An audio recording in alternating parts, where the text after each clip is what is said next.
What is up, YouTube? My name is Insecure and I'm back with a brand new video. And today, I want to tell you that Travis Scott FC are looking at me for a possible summer transfer move. And by that, I mean Chelsea are looking at yours truly as a possible summer signing. I'm joking, of course, but that will be a bloody good thing. But speaking of Chelsea, I would like to speak about our next fixtures in the Premier League. What can we expect? What is likely to happen? But before all that, I would like to apologize for if you see some different sort of lighting today. I'm using a lamp instead of my normal bigger lamp, if that makes sense, because if you're international, you might not know the phrase I'm about to say to you, but right now, there's been load shedding for the past 3 hours, and frankly, it's a freaking disgrace. If you guys don't know what load shedding is and possibly are from the UK, you might relate to the blackout, where apparently you guys don't watch football for a certain period of time.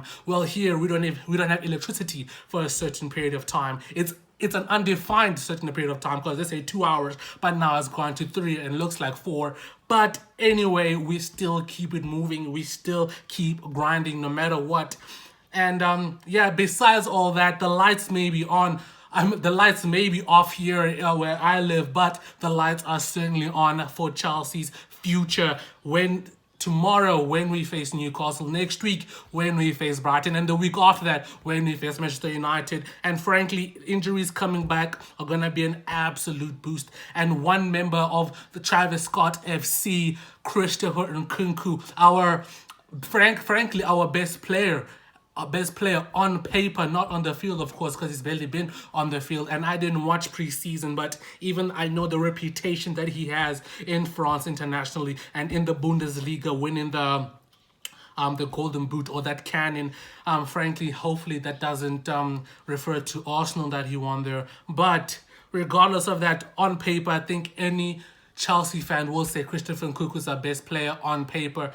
And what can we expect to see? Where do you expect him to play? And frankly, I don't see where he starts, because when you look at the players coming back like Wesley Fofana, Badia Shield, Christopher Nkunku, Lavia, and others that are on loan, you're saying, hold on, we just went through one of our worst Premier League runs in recent memory, and the players that got us through that horrible fixture list cannot just be dropped. Conor Gallagher just can't be dropped. Caicedo just can't be dropped. Even Jackson in recent form just can't be dropped. I mean, if you look at our team, you're like, wait a minute, we're performing well. Yes, the results are draws, so you see that as like 2 points dropped. But when you look at everything, consider how performing, you're like, wait a minute, that midfield three is frankly impregnable by Lavia and Christopher Nkunku. Our front line is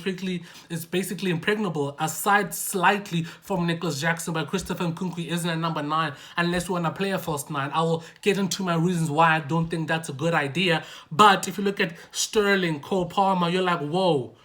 Everyone here is performing well. Everyone here is even exceeding how we thought they would perform, aside from Enzo Fernandez. But that, I think, is a sign of tiredness more than, of course, in a midfield 3. I mean, Enzo Fernandez is the most talented, and we will get into that again. Now, let's talk about the Christopher Nkunku case. Where do you see Christopher Nkunku coming in? Because, of course, he is our best player, so you have to look at a spot where to play him. And frankly, people are saying you drop Jackson because in that front 3, Jackson is the most droppable. But I would say this.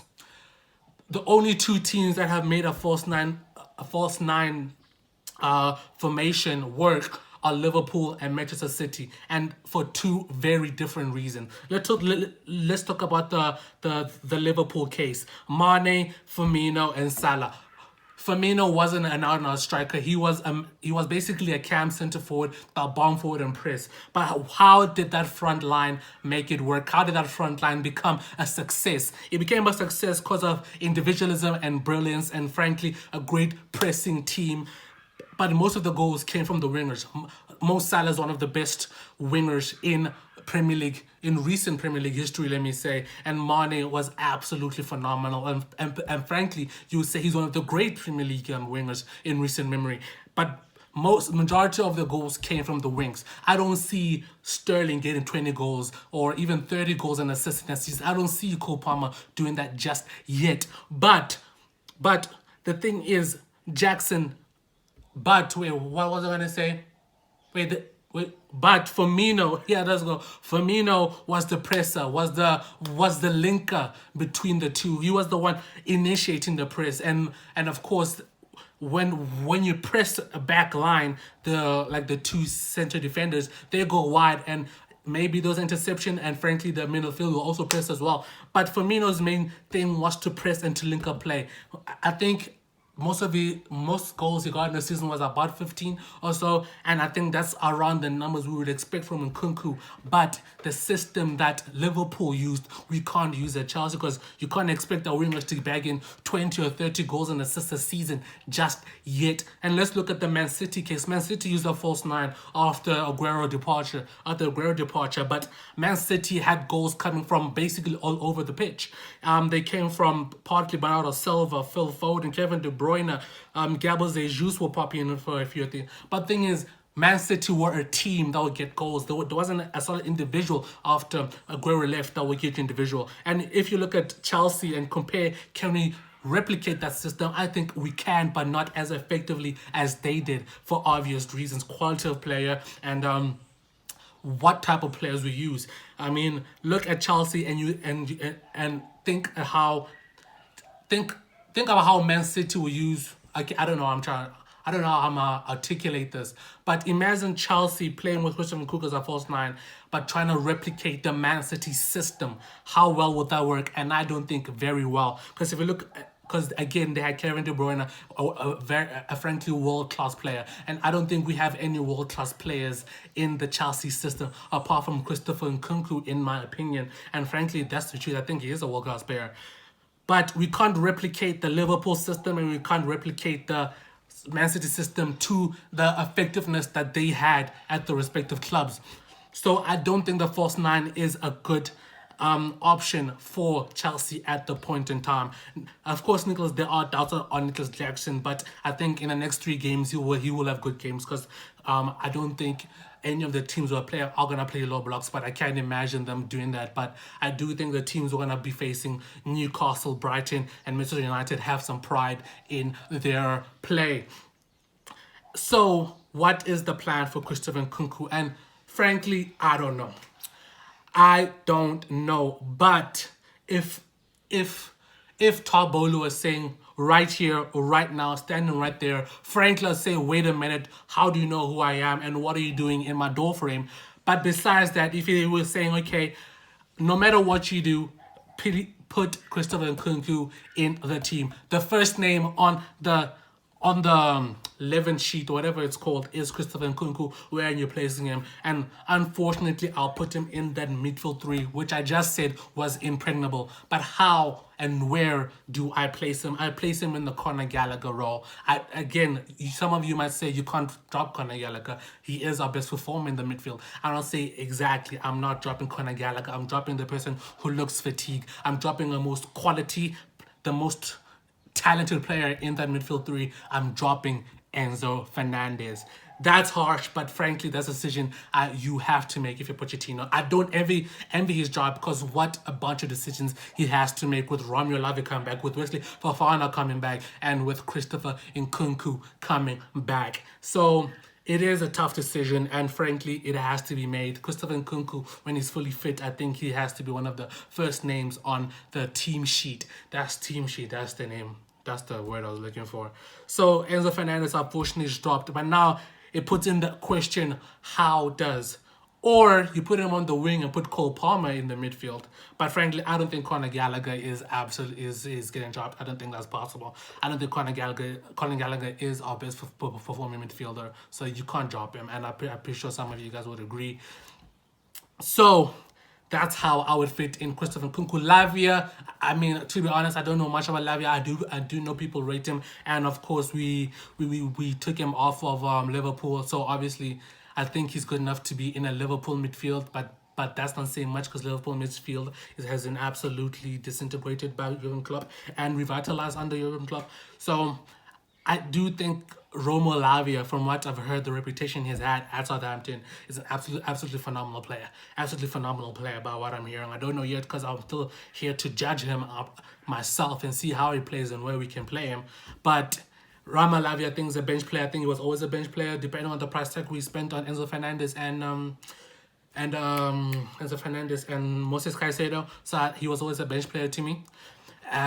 So that's what I would look at. That's how I would look at recent. Oh, Wesley Fofana. Hold on, Wesley Fofana.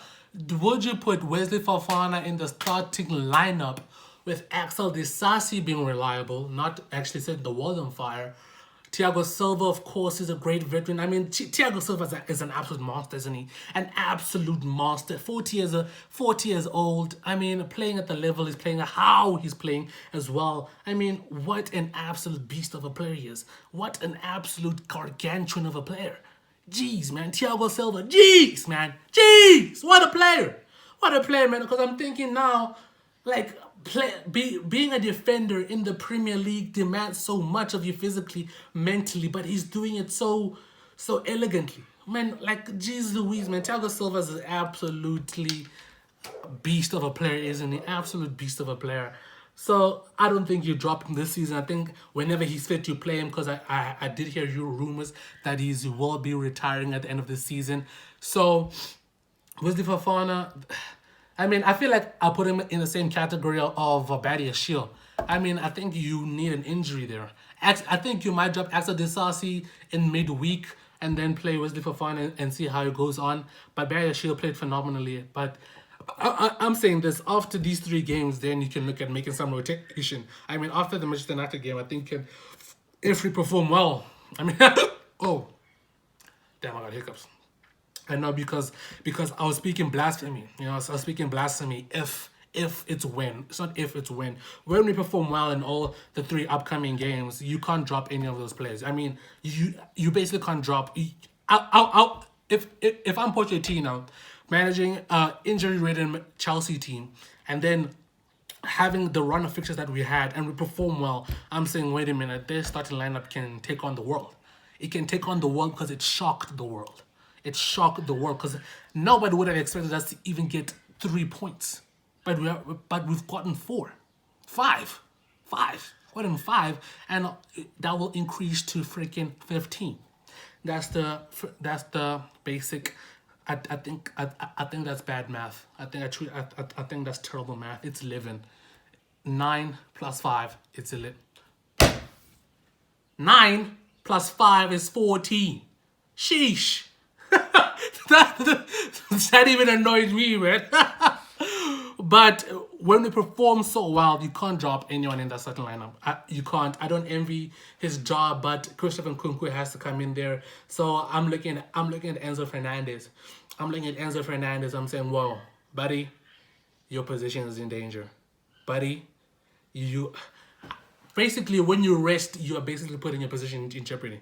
Unless you're Reece James or Christopher Nkunku or a Sterling or Palmer. Because Palmer's been an absolute revelation and everyone loves him. So, yeah, that's what I think. What are your thoughts about this? If you're a Chelsea fan or you aren't a Chelsea fan, these have been my thoughts. I don't know, they're a bit jumbled because, you know, I mean, I'm still giddy about Travis Scott FC wanting me. But in all seriousness, all that's left for me to say is wish all of you a very good day. And enjoy the Prem, guys. The Prem is back! The Prem is back for 3 months without this tedious, annoying, and frankly controversial international breaks. Well, guys, I really hope you enjoyed your week and enjoy your weekend. I will speak to you in the next video. Bye-bye. Okay, bye.